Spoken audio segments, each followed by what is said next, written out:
All right, I think we're going to get underway. Good afternoon, everyone. Welcome again to Marquette University Law School, the Lubar Center here at Eckstein Hall. I'm Mike Goucher, and this is On the Issues. This is our continuing series of conversations with news and policymakers, people who are doing interesting, important work in this region and beyond. Today, we are joined by the Director of the Office of Violence Prevention in the city of Milwaukee. His name is Reggie Moore. Won't you please give him a warm welcome to Marquette University Law School. We will do what we typically do for this event. I'll be speaking with Mr. Moore for about 45 minutes, and then we'll take about 15 minutes of your questions. But I want to begin a little differently. We were talking about this on our way in the building today. Some of you may be aware that a Milwaukee police officer was killed in the line of duty today on the south side, executing a search warrant, and I thought maybe it might be fitting that we just take a moment of silence here for that officer and his family.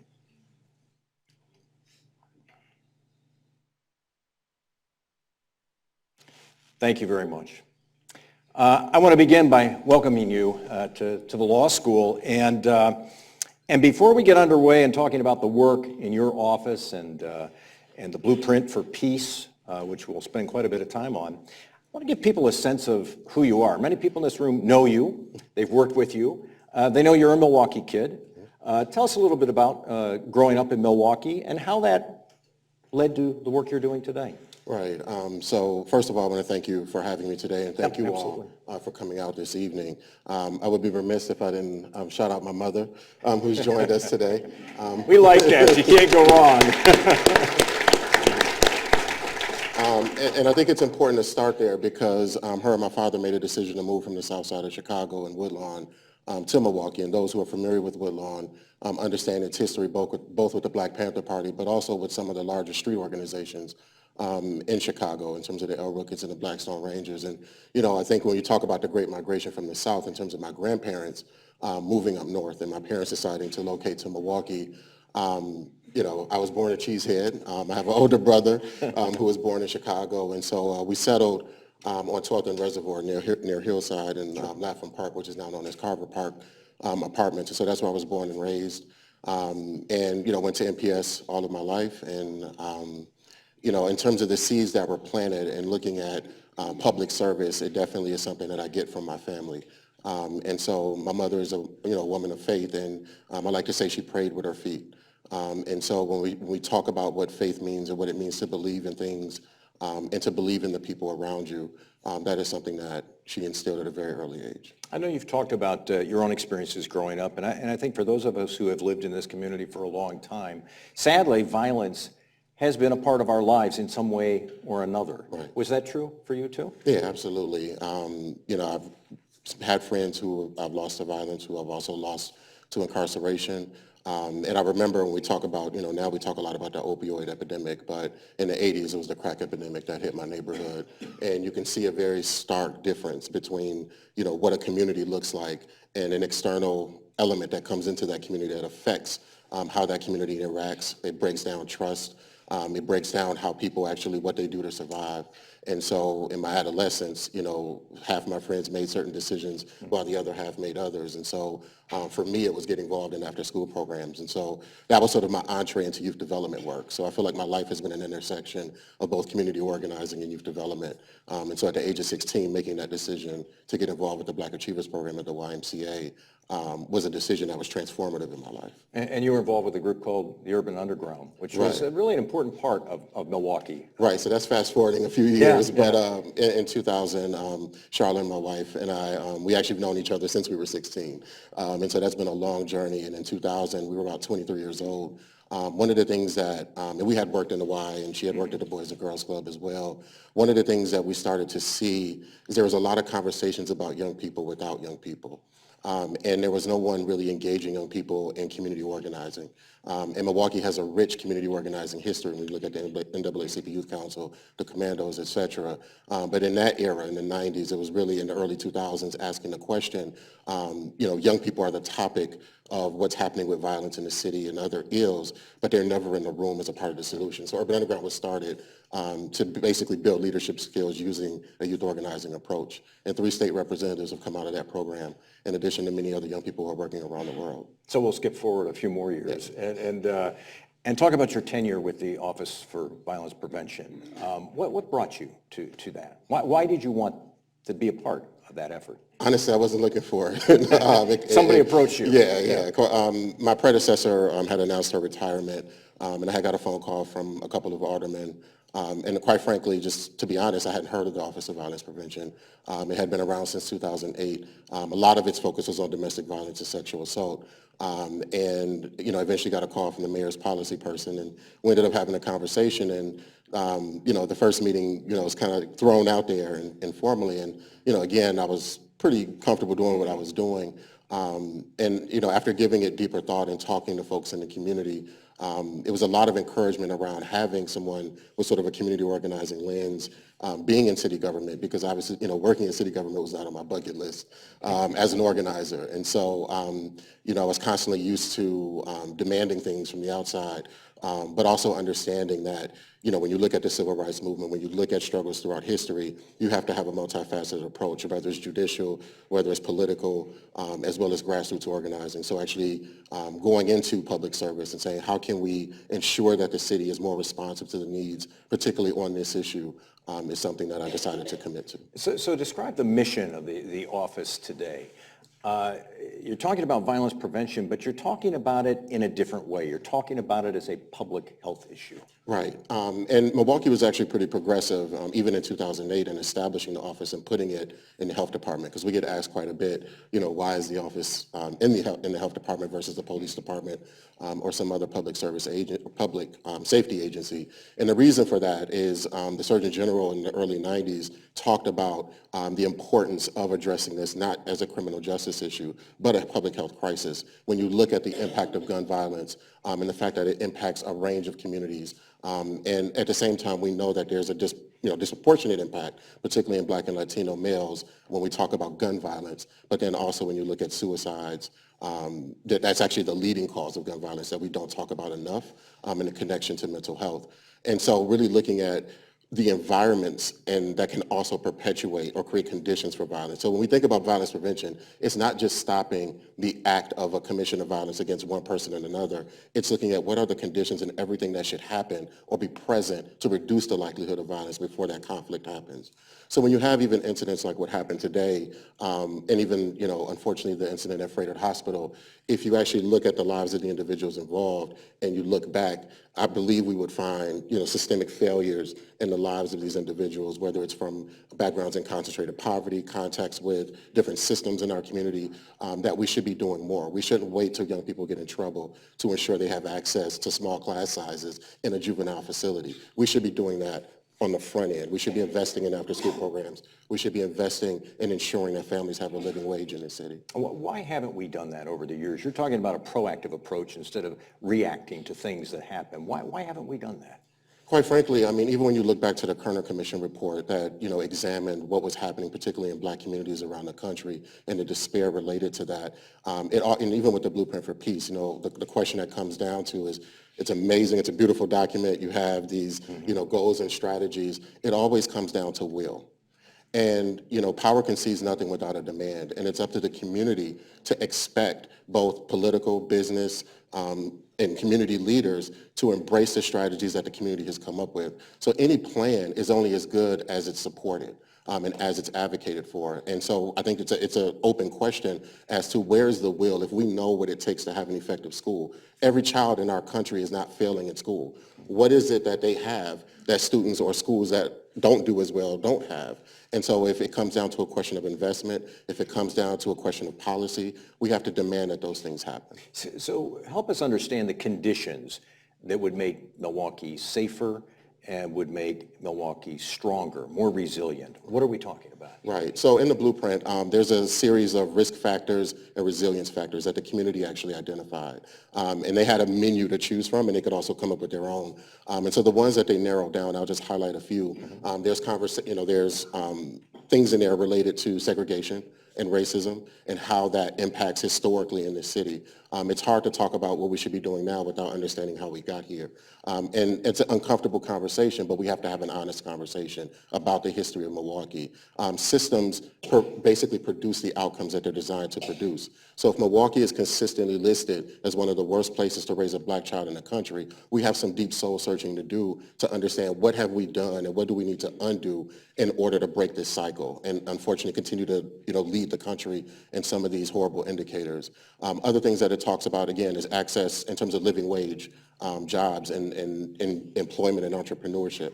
So those are, when we talk about the risk factors that actually, if communities and neighborhoods are not being invested in and people are moving out or people don't want to move in, those are things that impact on the entire neighborhood.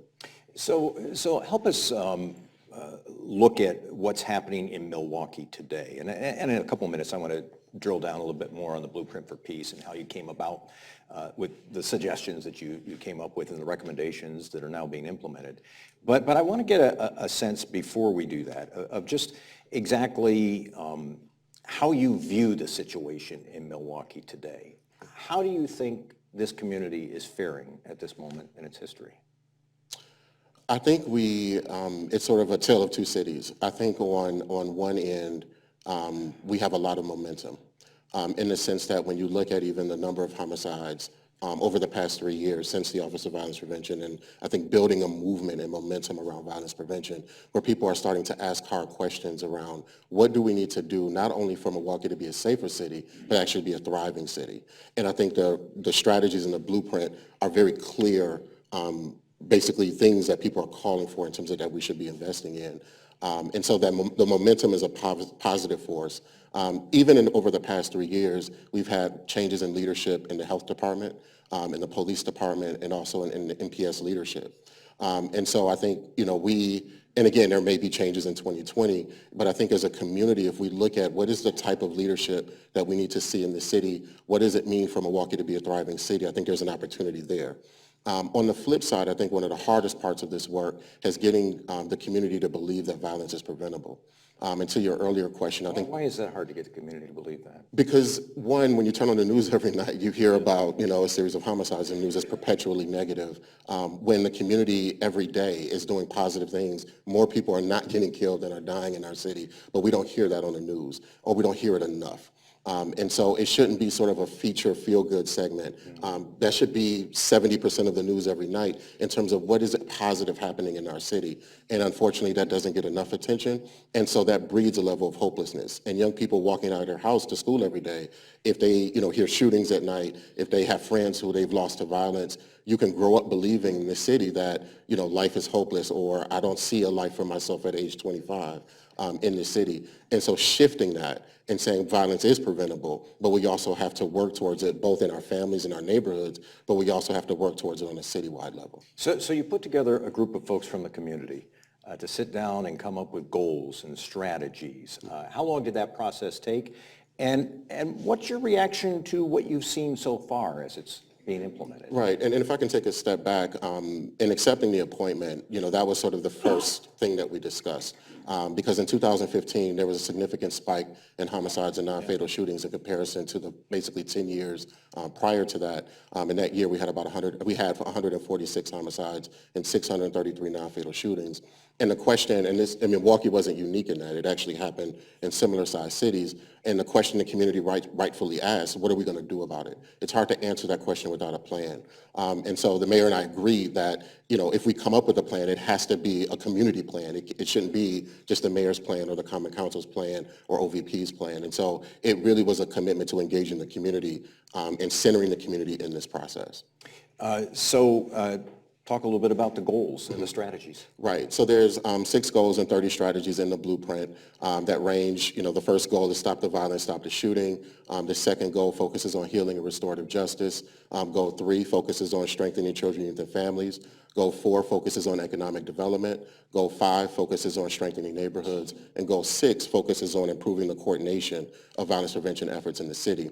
And that goal actually came on last in the process or later in the process, given the fact that we, in the Office of Violence Prevention, talk a lot about sometimes it seems easier to stop a bullet than to actually have collaboration in this community. And so the importance of actually supporting and coordinating the efforts in Milwaukee that are focused on violence prevention is critical for the success of this effort. Well, when you talk about stopping the violence, I'm sure there are probably some people who say, well, that's a law enforcement thing. That's what law enforcement does. You're saying law enforcement cannot do it alone. Correct. And the community has said that, right? So, one of the things I also want to stress is that the Blueprint is not, the Office of Violence Prevention, our role was in facilitating the process of getting the community's input and direction of what we should be doing. And so the goals and strategies in there are reflective. And again, over 1,000 young people were involved in this process, hundreds of community residents, including folks who had perpetuated violence, and asking them the question, if this was true in your life, would this have prevented you from making the decision that you did? And so those are some of the strategies and ideas that are present in that blueprint. And so in some cities, when we looked at other plans, oftentimes it'll be the mayor and 5 ministers and a couple, a police chief and a sheriff who will go in the room and come out with a plan in a week. This took 10 months and an iterative process of getting input, also looking for evidence around the country to support those ideas. So every strategy in the blueprint is evidence-based. So to the philanthropy folks in the room or others who are always looking for evidence-based strategies, we wanted to make sure that there was efforts to support those ideas. When you talk about looking at places around the country, I can remember sitting in this room, it's probably 5 or 6 years ago, and we were talking about a documentary that had been released called The Interrupters. Right. So it was based on Chicago and some of the strategies that we were using in Chicago, that at that moment were having a positive impact. You've borrowed a little bit from that here in Milwaukee. Why? Right. So one of the things to note about that program, which is now known as Cure Violence, is the fact that it was supported at a state level. And when there was a change in governors, they basically had a lot of their funding eliminated. But in the neighborhoods that they continue to operate in, they're seeing lower non-fatal shootings and homicides in comparison to some of the other neighborhoods. And so we looked at the fact that, one, they have been championing a public health approach to violence prevention, and two, the model of actually hiring and engaging folks who have had experience with violence in their own lives are in what I would call a state of recovery as public health workers to help interrupt the cycle of violence. And they have the credibility and the experience in their own lives to be able to do that. And so if we're talking about violence prevention, again, we invest a lot in cops and incarceration in the criminal justice system. Why can't we invest in community members to actually work to interrupt the cycle of violence? Give an example of how this might work. Let's say if there's a feud of some sort happening in a neighborhood, somebody's brother got shot by somebody else. You can sense there could be retaliation. This could blow up into something bigger. Is that when the interrupters go into the situation and try and diffuse it? Right. So, and we actually have a team that's operating right now. We're going to be doing a public launch next month, but it's a team of 10 individuals under the banner of 4-1 for Life. And basically, they work full-time every day. So they're in the community, and through their own networks and relationships, oftentimes we'll hear about conflicts that are happening.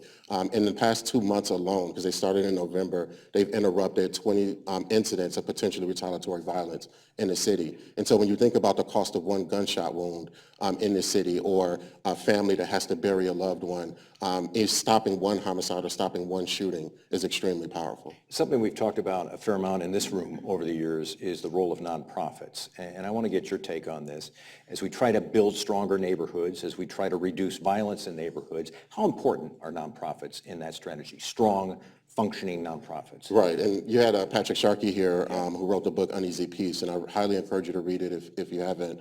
And I think it underscored the impact that nonprofits and community organizing had in New York City. So when you look at a city of the size of New York, which had an extremely high number of homicides, and now I believe last year they had under 300, that's a significant reduction. And so he really underscores in that book the power and importance of, again, having a holistic approach to public safety.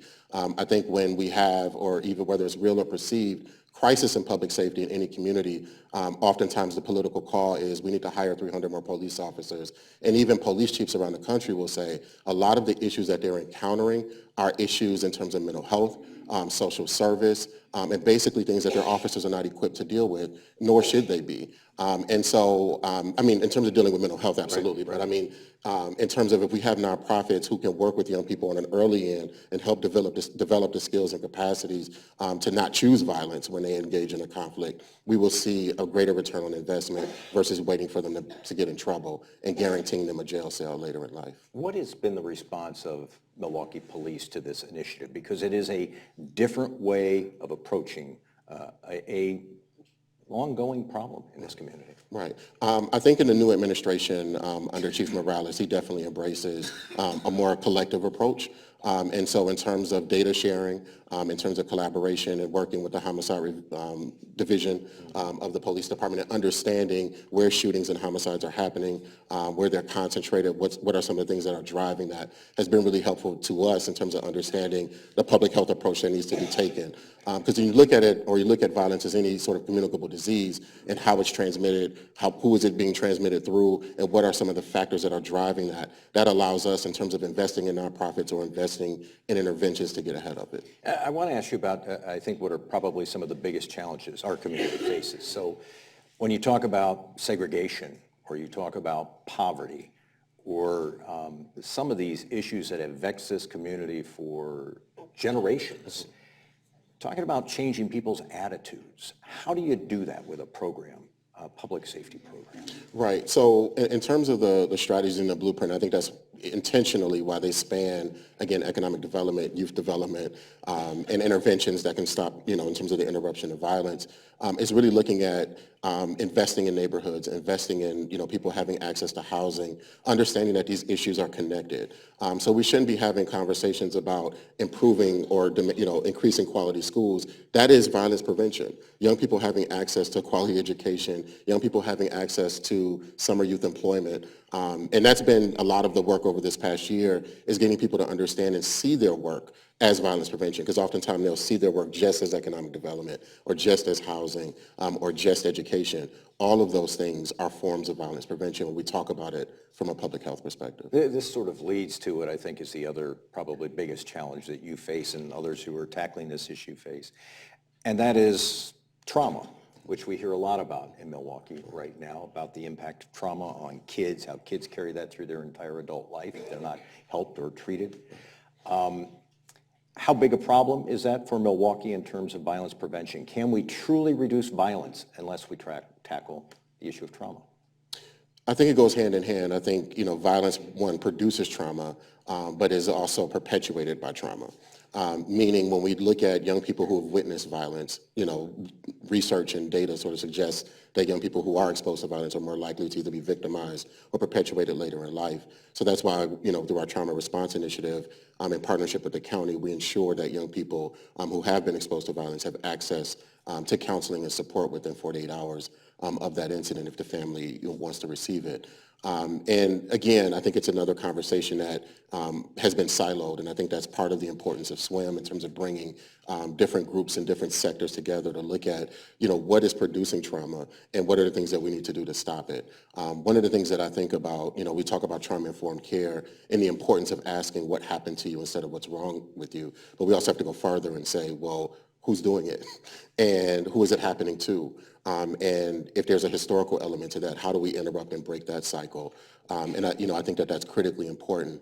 One of the frameworks that the Blueprint is actually built on is a framework called the ACER framework that the Prevention Institute out of Oakland, California developed. And it talks about not just individual trauma, but it looks at community trauma. And so when you think about adverse childhood experiences, there's also something called adverse community experiences. So when you have a neighborhood where you have factories that have moved out, when you have a decrease in home ownership, when you have a lack of access to healthy foods, and then you also have non-fatal shootings and homicides all happening in that area and gunshots going off every night, that has an impact on an entire community. And as you look at that over time, what is the impact that that has generationally on families and young people in that area? You mentioned your trauma response initiative. Give people an example of exactly how that would work in practice. Right. And every week, there's referrals. Over 600 referrals have been made to this program since 2016. And a couple of examples, there's been incidents, and a lot of the referrals for the program have been for children who witnessed domestic violence. Unfortunately, there's been incidents of homicides that have happened that children have unfortunately been witnesses to. And so our counselors will reach out to that family. The referrals can be made originally just by law enforcement, but we've expanded that also to EMTs and firefighters. But we're now also opening up to the entire community. And we have brochures out there as well. So if you know of a family or an incident that has happened where a child may have experienced an armed robbery, robbery, or they themselves have been victimized and may, one in that family wants access to counseling, they can call that number, which is to the Childhood Mobile Crisis Team at the county, and they'll respond or reach out to the parents. And if they would like to invite them into the home or even a phone conversation with the child. And there's up to 6 sessions that are completely free. And so that's funded by the city and the Office of Violence Prevention to try to, again, break the cycle in terms of processing what a child has seen. And it's not investigatory at all. It really is trying to deal with the impact. Again, in the article in the Journal Sentinel that was recently written talked about the first time that I was held up, I was 12 years old in an alley in Chicago. And unfortunately, I had several other incidents since then. But a child having a gun pointed in their face is something that they never forget. And so, even children who've witnessed or know friends who've been killed, and there's no response to that. There's no outcry. There's no marches. I know people sometimes, critique, well, marches won't stop violence. But again, the silence can be deafening when you have trauma in a community and nobody says anything. That's how violence becomes normalized. And so we have to stay vigilant, and we have to there's room for people who want to march, but there's also room for people who want to provide counseling and support to families who need it as well. You mentioned the story that was done on you recently. I think John Schmid's in the room today. And he was talking about your work. You're now on the steering committee for SWIM, the Scaling Wellness in Milwaukee project, very important project. President Lovell and his wife Amy very involved in that. What do you hope can be achieved from SWIM, from those efforts? Right. It's a moving train. It's a major moving train in the city. There's a lot of engagement and attention being paid to it. I think even with the blueprint process, and it took a lot of discipline for the steering committee because, again, Milwaukee has a lot of issues that it needs to grapple with. And so the blueprint isn't designed to solve poverty or to solve racism, but we call it out intentionally. But there are other efforts that are focused on poverty, that are focused on housing, that are focused on education. The blueprint is focused on what do we need to do in order to, stop the level of violence that's happening in our city? And so when I look at SWIM and the fact that it's focused on trauma, I don't think you can talk about trauma without talking about violence and talking about the intersection of that. And what do we need to do in order to reduce the trauma that's being produced in our city, whether that's on a systemic and structural level or even on an interpersonal level at the family and neighborhood level? Oftentimes efforts to address big issues like these are, as you described, I think earlier, there's sort of a top-down approach. That's a big mistake. Do you think we have corrected that mistake in the work that you're doing and the work that SWIM is undertaking? I think SWIM right now is at a point of potential pivot.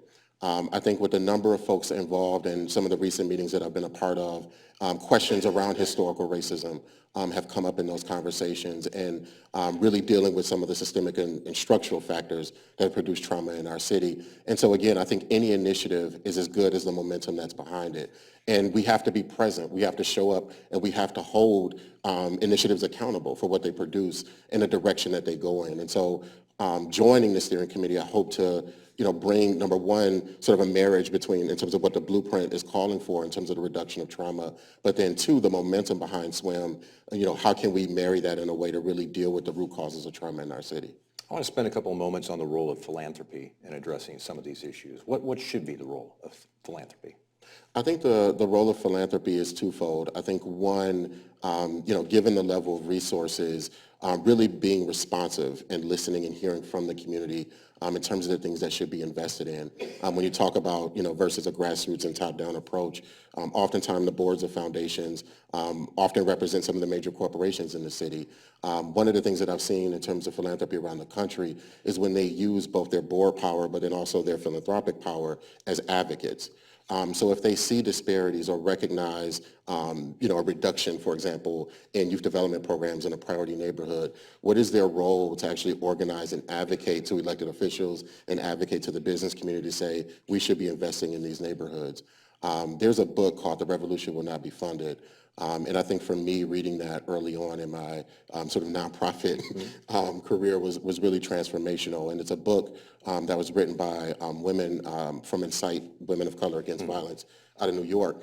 And they had took an issue, a reproductive health issue, and a major foundation basically took their funding away. And so basically what they did is they raised the money, grassroots, sort of what we call now in terms of open source. And then they also wrote this book. And they went around the country and talked about the fact that sort of philanthropy is public dollars. And so in terms of the whole 501c3 tax exempt, process and oftentimes nonprofits sort of have this sort of, charity perspective and relationship to philanthropy, but understanding that these resources are public dollars that should be used for public good. And basically the book chronicles the history of philanthropy in the United States, from the Carnegies to the Rockefellers, and how they were created as tax shelters that otherwise would have been, gone to public service. And so I think the relationship between community and philanthropy shouldn't be a subordinate one, but it should be a partnership where we're working together and we're informing each other's strategies. One of the things that this initiative and any initiative is judged by is that there are metrics.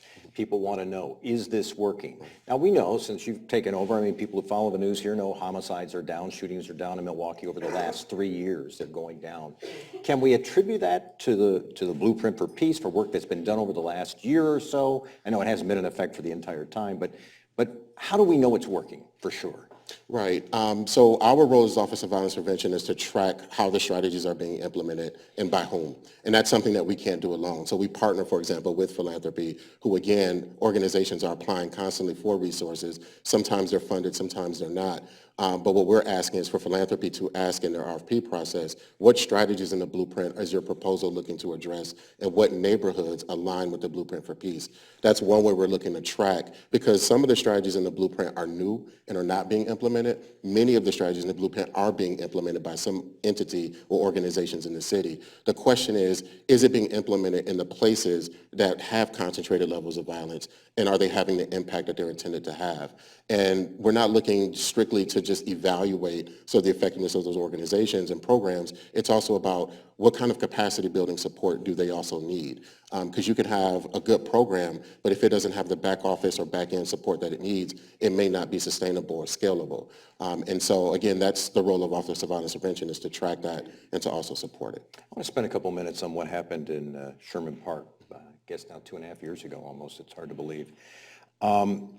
We saw the images. We know some of the stories of what happened. Give me a sense of Sherman Park today. Has what happened then changed things in a big way? We hear about what's happened with Sherman Phoenix building, and there is investment in that area. How would you assess what's happened in that neighborhood? Again, I think it's a level of momentum, that we're seeing, where folks are stepping up. And, I think the moment of Sherman Park provided an opportunity to ask really hard questions about the city and the state of the city. Because prior to that, it was about Ferguson. And it was saying, well, what was going on in Ferguson that Ferguson happened? And when you look at the comparison and the despair that was happening in both cities, it's very similar. And so questions around, you have one half of Sherman Park, in terms of home ownership, kind of affluent, and then you have the east end of Sherman Park, where you have a lot of concentrated poverty and violence. And so looking at what happened in Sherman Park, I think, was a microcosm of the tension in the entire city. And I think, both the business community, philanthropy, grassroots, and community groups, came together in some cases, but then also worked on their own to say, where can we invest and where should we invest? So, Reasons for Hope, being led by the Greater Milwaukee Foundation, has invested in resident-led projects in that area that have been catalytic. Several grassroots groups that were in Sherman Park before the unrest happened and have continued to be in Sherman Park are continuing to have an impact in that area. And then you have a sort of a catalytic investment like the Sherman Phoenix, which hopefully will also draw additional attention and investment in that area. Again, I think we have to continue to push for that momentum, because it's very easy to go back to the status quo. I'm told you're sort of a humble guy. You don't claim a lot of credit for things, but I do want to talk to you about your role in addressing sort of the tension that existed on the first night of what happened in Sherman Park. You went out to the scene. Why did you feel like you needed to be there? Why did you feel you needed to get involved? There was, there was a lot of videos online in terms of live streaming about what happened. Also got, several calls from city departments and, hey, can you go, do you know what's going on, or can you check it out? And then also from community groups. And so when I got there, immediately, apparently I didn't realize it had been going on as long as it did, because it started at I think the shooting happened around 3 o'clock. I know the mayor had been out there, other elected officials had been out, but by this time it was about 6 o'clock at night. The shooting of Seville Smith. Correct. And when I arrived on the scene, there was a group of men in verbal confrontation with a line of police officers in riot gear, and there was one young man that I knew, and he was on 20 in terms of just level, and I, and knowing him, I understood why, and he also knew Seville, and just hey, what can I do, or how can I be helpful? And he was like, we've been asking for answers, and they're not talking to us. And so who Assistant Chief now, Brunson, was an inspector at the time, and he was there. And so he's the only law enforcement official that I recognize. So I said, and he was willing to talk with him. But immediately after that, about 50 folks, from the intersection started to advance, and the officers jumped in their trucks and left. And everything pretty much escalated from that point. And just in terms of, as a community organizer, the time to be in the community, one is 24/7, but particularly when the community is in crisis. And so my role there was just to be of service, and again, I think the credit goes to the community who stepped up, who intervened in the gas station and got folks out safely, who ensured, and again, both fire and police were basically told not to come back in once the first car was set on fire.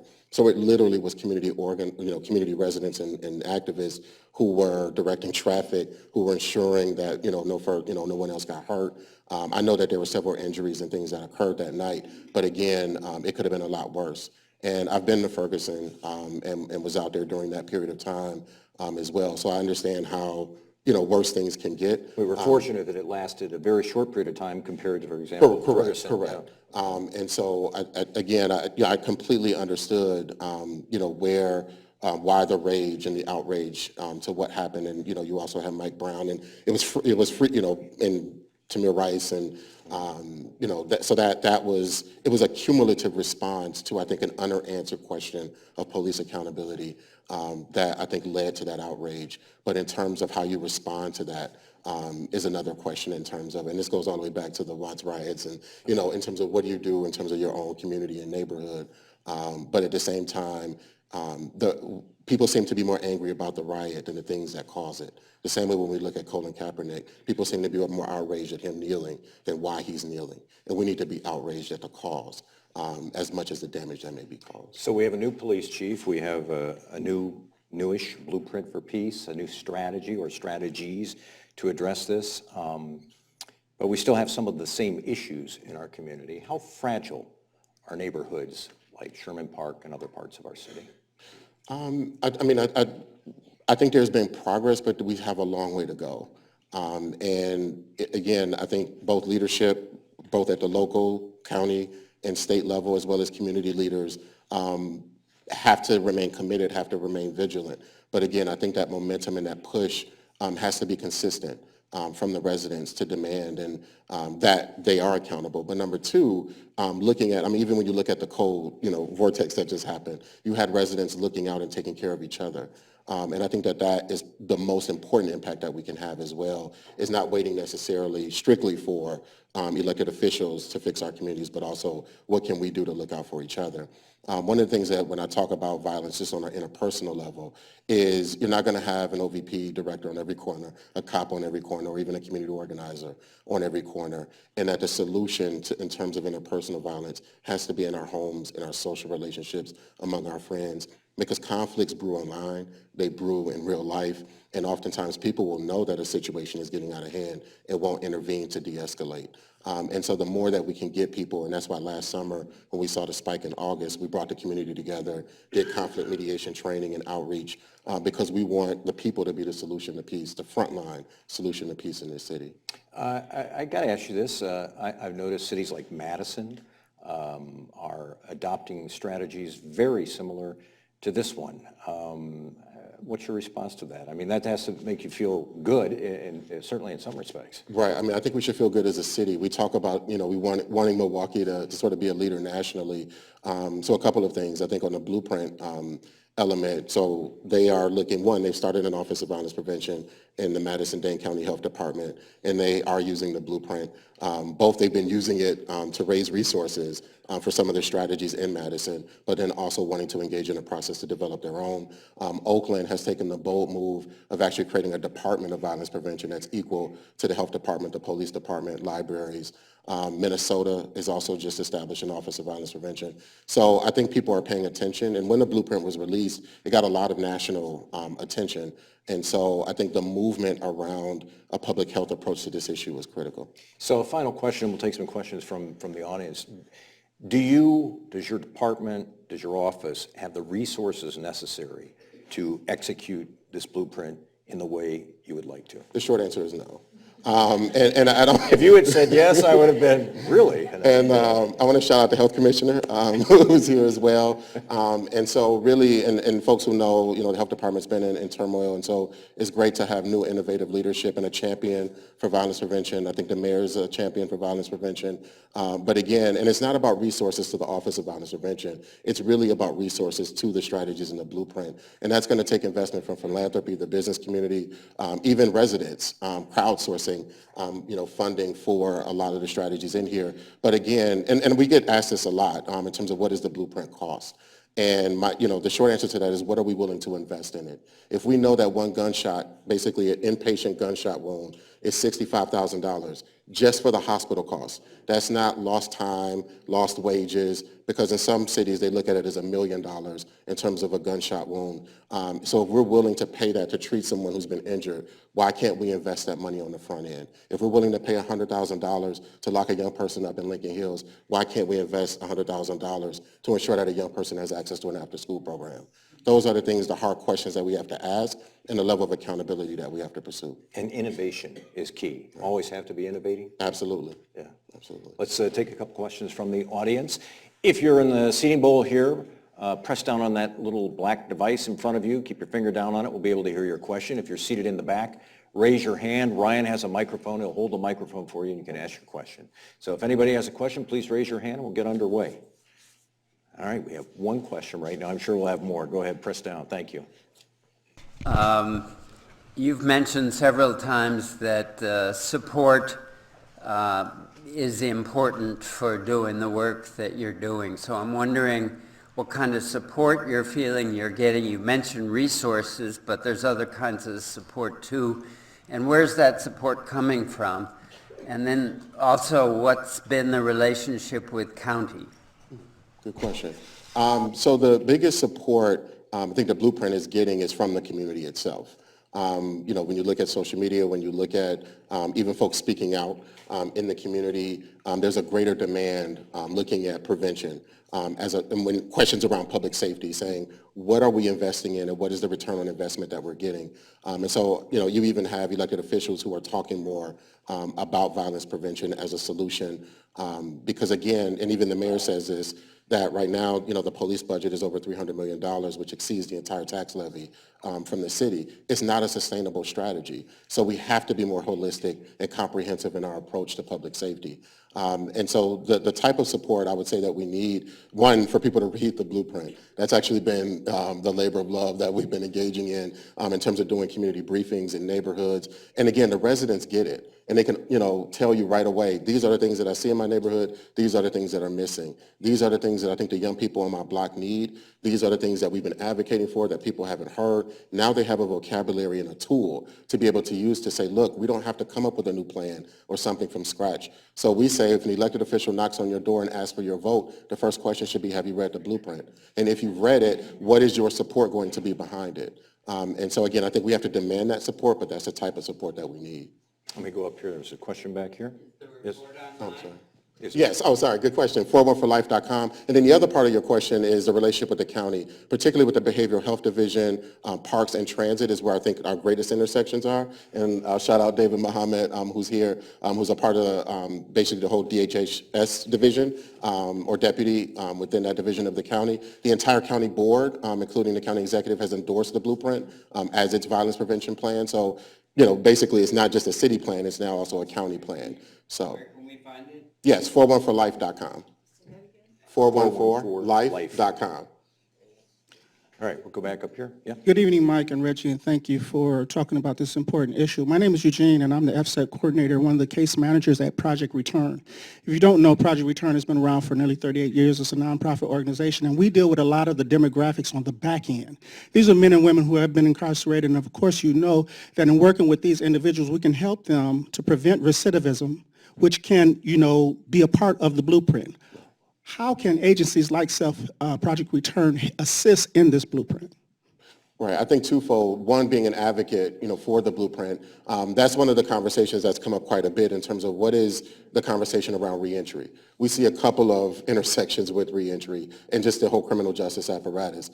Number one, there's a crisis of individuals. When you look at criminal justice reform nationally, and we were joking about this earlier, where you have Donald Trump and Meek Mills agreeing on the need for criminal justice reform, I think we have an opportunity to look at the fact that when we have people who are being revoked in this because of a criminal background, who are then, again, perpetually sitting in this system and unable to get adequate employment or access education. If people have done their time and we want them to be productive residents in our city, we have to remove all the barriers possible for that to happen. And we shouldn't hold a criminal record against somebody for the rest of their lives. Because I don't know about y'all, but I think we've all made mistakes in this room. And so there has to be some room for redemption and for recovery. And so I think that's one issue that we've seen. And then, again, I think the other element is when you look at a lot of the non-fatal shootings and homicides in the city, they are folks who have, past experiences with firearm possession, firearm use, and charges related to that. And so, again, if we're not creating pathways for people to get out of a lifestyle or a social network that increases their risk of either being victimized as a gunshot victim or perpetuating gun violence, it is a direct contributing factor in terms of the relationship and what the criminal justice system is doing or not doing that's having a direct impact in our neighborhoods. Mm-hmm. Other questions? Yes. I have more of a comment than a question. I'm a minister in the city here, and I think what's missing in our culture is love. And I think that sounds oversimplified, but the teachings of Jesus center around love, and empathy is found in love. And we seem to be raising a culture that doesn't have any empathy for their fellow human being. And we can focus on interdiction in law enforcement, but and that's part of it. But we have to look at the root. Our society is raising a generation of people who do not empathize with their fellow human being, and they think it's okay to do them harm. And that's, I think we need to look at ourselves and say, what kind of person am I going to be in the larger culture? Michael Jackson, he had a song called Man in the Mirror. And he said, it's a very spiritual song, but he said, I'm looking at the man in the mirror, and if I want to see a change, I've got to start with me. I think we all need to look at ourselves and say, do I value my fellow human being's life and safety?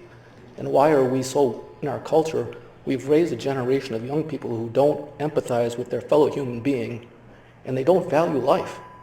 And we need to correct that. Yeah, one thing I want to say to that really quick is, I think we live in a generation that's one about immediate gratification at all costs. And it's about individual commercialism and materialism, and it's perpetuated, in terms of the messages that we get from mass media, entertainment. It's about me, me, me. And unfortunately, we don't teach a communal, like you said, in terms of relationship and love with each other. And unfortunately, technology, I think, has also been harmful in that. You may have 500 followers on Twitter or 300 friends on Facebook and be the loneliest person in the world. And we think self-medication just started with opioids. Our community has been self-medicating forever. And when you look at the fact that suicides are the leading cause of gun violence, we have an issue of trauma that we haven't dealt with. Like you said, that starts with self-love, but then also manifests in a kid driving 80 miles an hour in a stolen car, not giving, care in terms of who else is around. Let's take other questions. Yes. You spoke earlier about the media impact and some of the things the images that we see on the news as far as stories in our communities. And ironically today, first, it's unfortunate what happened with the officer who suffered the fatal wound. But if you look also at the map in where they were saying this happened, even though it happened on the south side, the map had Chambers and Burleigh in North 12th and 13th Streets, even though this shooting happened on the south side.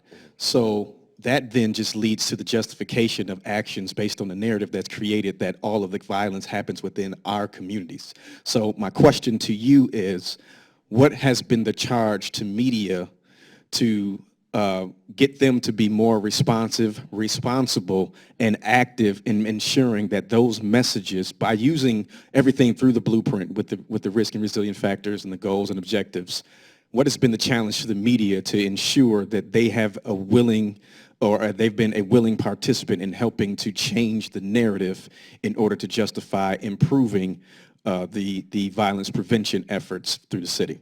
So good question. During the planning process, there was a forum held with many of the media outlets, and particularly the producers and some of the leadership of some of the major, particularly broadcast networks in the city. And the community, came to that event. It was at the Historical Black Society Museum, and it was a very raw conversation, to that point, in terms of the perpetual messaging and narrative about Black death and Black murder and Black despair, without, again, highlighting or having any balanced narrative about how the community has always healed itself. Trauma is not new in our community. We've recognized trauma, and we've found ways to heal ourselves, whether it's spiritually, whether it's, using art and culture, music, in order to be able to heal and support ourselves, but we don't hear those stories. I think we're starting to see more positive stories come out, but that was a very raw and honest conversation that was had, and really just even the types of spokespeople. So when you walk up on a crime scene, do you find basically the person that looks, and basically perpetuates a stereotype of a particular community, or are you really trying to get an honest and clear story about an incident that happened? And so I think it was, for many of them, the first time that they had that conversation directly with residents about accountability in terms of who you choose to talk to on the scene, what stories you choose to cover, how often you actually cover violence in the city versus covering positive things that are happening. And so I think that's an ongoing conversation, and we're in relationship with a lot of those producers, but it's an ongoing struggle. Mm-hmm. Other questions? Yes. Thank you for coming today. Do you feel as though that there's a dance going on in what you do, and the dance is with the underlying issue being the racism that exists in Milwaukee and the failure of the white community to really address race, to have an open conversation about the things that white people are doing to perpetuate violence in our Black community? And I was wondering if you could address that. Right.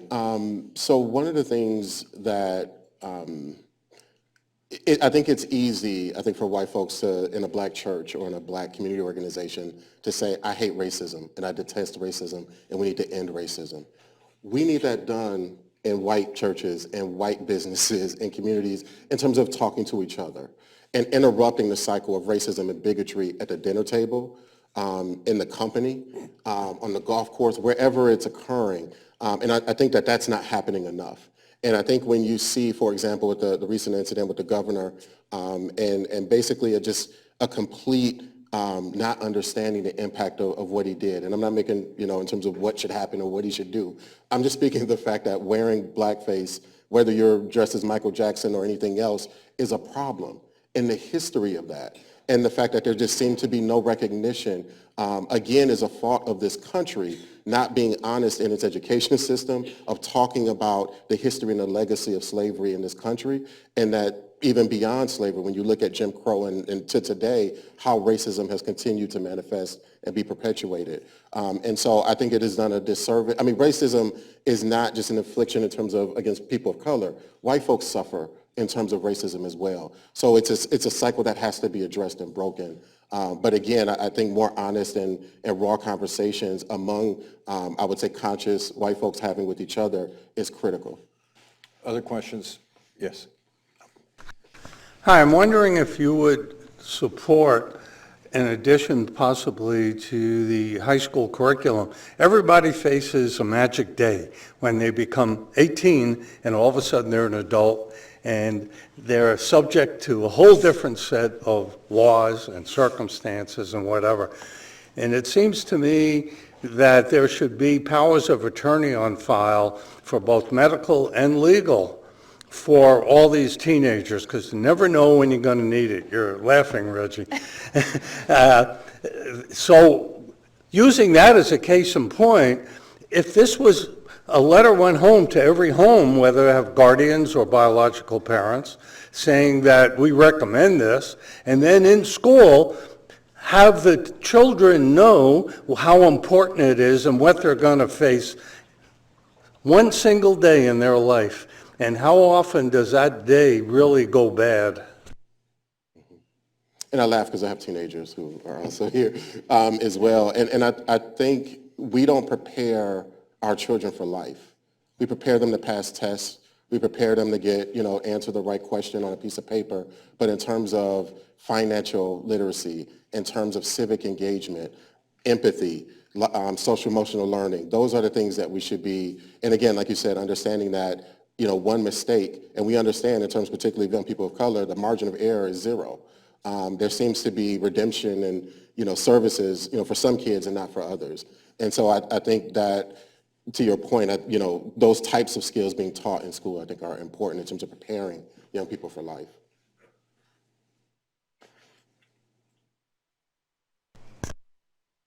It's like the United Nations. Yes. Can you hear me? Just press down, we'll hear you. Okay. Thank you for your work, Reggie. I know I've known you through the years, and I really appreciate the evolution of all of this and the community engagement process that you went through, because I think that was truly meaningful. From the standpoint of being in this room, what are some concrete things that you could recommend that when we walk out this door are going to really make a difference in even just taking 1 or 2 steps forward? Couple of things. I think, one, there's copies of the blueprint in the hall, so taking it. They're on a table right outside the door. And reading it, and calling me if you have questions. Number 2, again, as you engage with elected officials and public officials, really asking the question around their support of the blueprint. And I think those that do, championing them and supporting them in that. I think talking to your friends and neighbors about the blueprint, even the incident that happened my kids call it the tire park, but that swing park over on the east side, a resident in the community meeting brought up the blueprint. And so I don't believe I've ever met her, or if maybe she's been in a meeting, but residents basically, when even before an incident happens, really advocating for support for the strategies in here, I think is critical. We do have a violence prevention fund at the Greater Milwaukee Foundation. So for folks that do want to, contribute financially to support, again, violence prevention work in the community, I would definitely suggest supporting that, as well as the Reasons for Hope Fund. That's also at the Greater Milwaukee Foundation. And again, those funds go directly to grassroots and community-based organizations. And then lastly, if you want me to come in and talk to, whether it's your congregation, your school, your class, community organization, I am willing to do that. I've been in clubs at night talking about the blueprint, literally, church basements, boardrooms. This is an all-hands-on-deck effort. And again, every segment of our community has to be involved in making this work. I've got time for one final question. Go ahead, Amy. To Carol's point, Reggie, you've been in this space for a long time, even before this office existed. How do you nurture the hope you need to sustain the energy to stay in this work? The hope that I need? Mm-hmm. The hope we all need. What can you teach us about staying in this in a positive way? Right. I think the turnout in this room, one, gives me hope. I think one of the hardest parts of this job has been attending the funerals of children in our city. The fact that we've lost 3 law enforcement officials in 8 months is unprecedented. And, I think as we, again, see success and momentum, it also is a reminder of the long road that we still have to walk. But I'm hopeful with the folks in this room and the folks outside of this room who have been advocating for violence prevention, who've been advocating and believe that Milwaukee can be a better and stronger city. But we can't just hope it. We also have to work towards it. We have to vote for it. We have to advocate for it. We have to resource it. And so that's what I feel like is required. I'm going to wrap things up there. I want to just say a quick thanks. Oh, yeah, sure. If there's younger folks up there, okay, yeah, sure, absolutely. We don't want to do that because that's the whole premise, that we weren't listening to young people. So go ahead, ask your question. Sorry. Okay, so I'm a high school student. My name is Nicholas Flynn, and I'm coming from Kingdom Prep Lutheran High School. It's a new all-boys school that we just started up. And the whole premise built around this is creating an atmosphere for children where they can be vulnerable, because in public schools we have a lot of children bringing problems from their communities, things that they may know from their communities that may not mix well with other people, coming into places where all of these races, where all of these different backgrounds, cultural differences and stuff, where they combine and they mix together. And for me, that creates like a space where no one can really be who they want to be or do what they want to do because they're scared that they may be judged. They're scared that they might come off in a certain way. And I really just wanted to know, like, from your perspective, somebody who's starting an organization like this, what would you say to these kids that don't know how to be vulnerable in spaces where they truly would have a voice and they just don't know that they would yet? Because there are a lot of students, there are a lot of kids today that don't want to voice their opinions because they're scared of the backlash that they might get. They're scared of their opinion not mattering. They're scared of not being able to make a true difference. And sometimes it really just takes that one person in that community to open up and be vulnerable for that community to then be vulnerable to change. So I just want to know, like, what are some steps that you will take in ensuring that schools, private or public, will be able to encourage their students to finally decide to go back to their communities and try to make a change, try to stop the fighting and everything like that. Yeah, thank you for your question. Awesome question. A couple of things. I think starting from my own personal experience, particularly as a black man growing up in America and in Milwaukee, you could name any city in the United States. I think oftentimes we do things in order to survive. And oftentimes we get negative messages about masculinity. What does it mean to be a boy? What does it mean to be a man? And so you're not supposed to cry. You're not supposed to talk out your differences. You're supposed to respond like this or like this. And we see the results of that in our city every day. And so I think with Urban Underground, I think that's what made it powerful. And it created a space where young people in an after-school setting can come together and talk about the pain that they've experienced, but then also find the power in that pain to be able to transform themselves and the world. And, I think a lot more schools are starting to look at social emotional learning. I think even with, the whole My Brother's Keeper initiative, the Black and Latino Male Initiative in NPS, I think it's creating those kind of spaces, at least, on the district level. But I think we have to do more than that. I mean, I think you hit it on the head. The pain that we hold inside, that we never have a place to process or release the trauma that we've experienced. As they say, in terms of pain that's not transformed becomes transferred. And so we take that pain out on each other because we, are empty or broken inside. And so we have to have places to heal, whether that's a spiritual organization, a cultural organization, an after-school program, wherever, but we have to create those spaces. So I'm glad you're in a school or in a space where you're doing that, and how do we multiply that on a citywide level? And I think that that's underscored in goal 2 around healing and restorative justice. Is that, when we talk about trauma-informed schools, like we should have trauma-informed after-school programs, we should have trauma-informed churches. Like we should all have empathy and love about and understanding about what's happening, because we all carry a level of pain that has to be confronted and has to be healed. I was going to ask him about that because it goes right to your point, the restorative justice, which is part of the Blueprint for Peace. Restorative justice, when you see this even in high school age folks who have experienced a lot of pain in their lives, and they talk with the people who may have caused the pain or the people who've helped alleviate the pain. It's an amazing, amazing thing, or can be, transformational for young folks and for older folks too. All right, we're going to wrap things up there, let everybody get on their way before the snow and ice comes again. I say that every day. But anyhow, I just want to thank everyone for coming today, for being such a great, attentive audience with good questions. And most of all, I want to thank Reggie Moore for being with us today. Continued success. Thank you.